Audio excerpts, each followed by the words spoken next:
baka naman maitsa mo yung raketa mo ah.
Papa. Hi, Pa. Nandito kami. Naglalaro si Mama eh. Ayun, naglalaro si Mama. Tapos si Nikki. Benefit pala si Mama ni sa Leo. Galing pumano.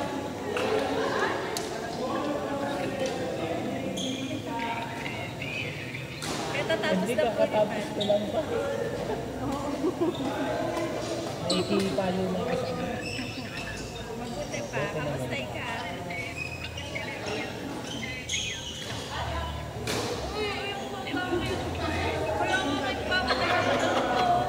Tatlo yan pa. Meron pa yan. So, kailan a-attend kami ng kasal pa ng pinsan niya sa Lunes. Tapos kung kailan a-attend kami sa kasal ng Yawan. Kailan ka uwi pa?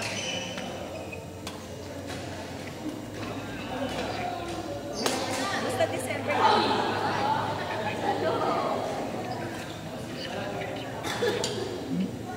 Nasa mga second week pa. Sarado.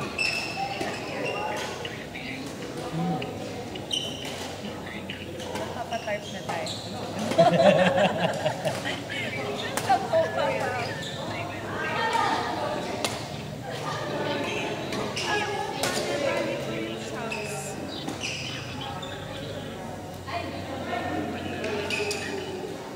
Na-fight ko yun ito.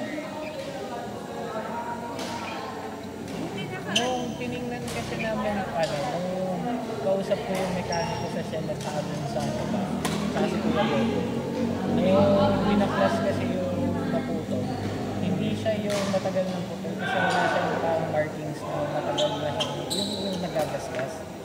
Dito nung inangat kasi nagpapa-under wash lang.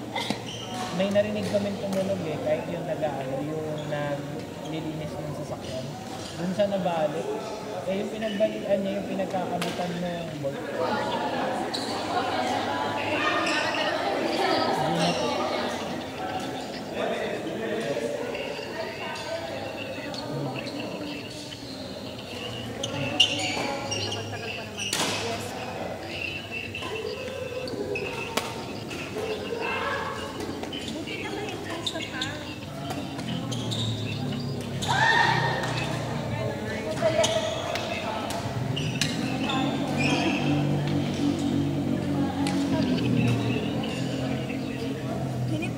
ano pa, kasama ko ano po, kasi nung pumunta ako ng cell noon pa, tinawagan ko si kuya kung tinanong ko kung pwede pa uling itakbuhin para may uwi sa bahay.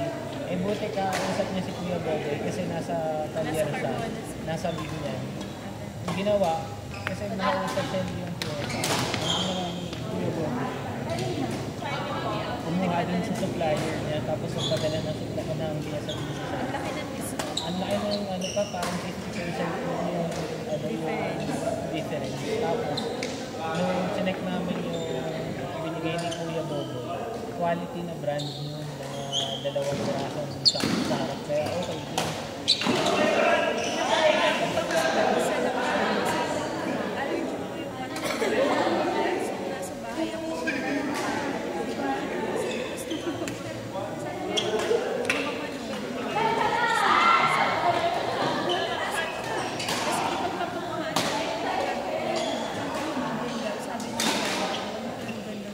Bagsak yung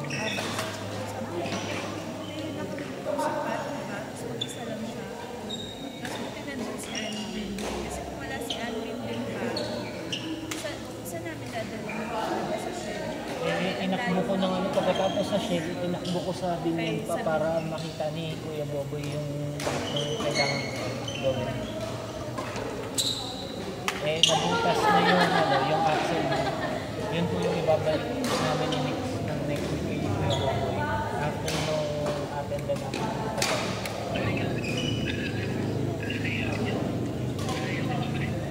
Ano pa, papalitan yung ano eh, yung tie rod at saka yung axle boot.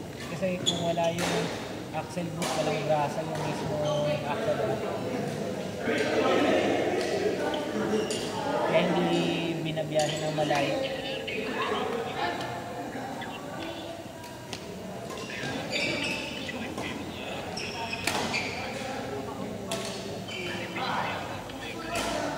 Okay. Ano nga pa, yung natira na vlog order, mga abutin ng mga ano, sa shed, abutin ng 20, tire at saka yung sa boot, pati ng mga ano, kay Kuya, ano, kay Kuya Boboy. Parang ano, kalahati lang yung ano, kalahati lang kasama na camber alignment. Sabi ko, ang laki nung ano, ang laki nung difference kapag kakilala yung, ano, yung gagawa. Saka marunong yung kay Kuya nga po nun, kasi nagpapaano siya pa, nagpapaservice din sa kay Kuya Boboy. Yung dating pinagpaservicean pala ni Kuya na neto bago kay Kuya Boboy yung original. Hindi pitan yung ano, hindi nagpitan yung fittings ng mga tubo sa ilalim ng CD. Kaya pala nagkakalampagan. Sabi ni Kuya Boboy, kung tumakbo ka na mabilis nito tapos nasa highway ka, baka ano, naglaglag yung ilalim na aksidente pa si Kuya. Kaya buti nagpitan ni Kuya Boboy. Kasi kita namin din kay pagka ano, wala pang binabak na si Kuya Boboy, yung minulong na ng ano, pakitin sa ilalim. Ang saya nila. Yan naman si Mama. Tingin ko sa kampo. Ayan si Mama. Pagka uwi na ni Papa, papalo din yun. Oo, tingin ko din. Masaya eh. Mahapon siguro eh. Lamang sila. Ay, sila. Lamang sila may ikot. 21.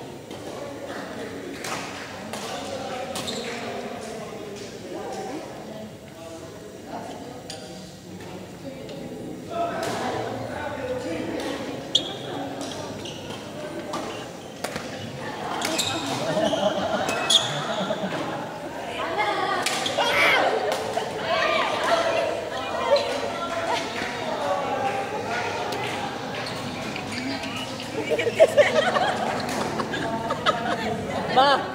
Ma! Ma! Papa, may sinasabi.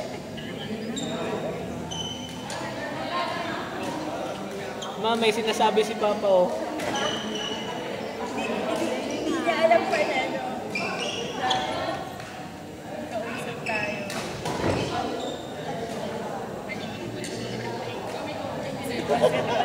Ayun, sabi mo kanina. Sabi ko, sa'yo kawanan ni Papa ng basketball.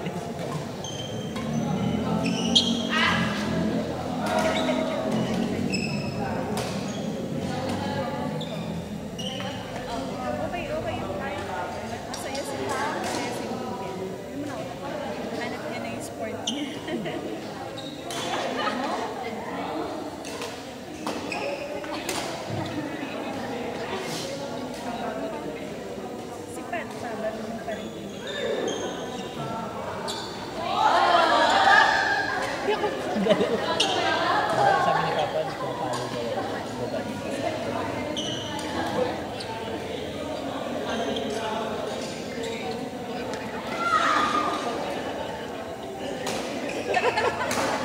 Oh, marami lang akong trinay na sport. Hindi na. Papaalam mo ba yung ano? Yung nakatalo ka ba yan?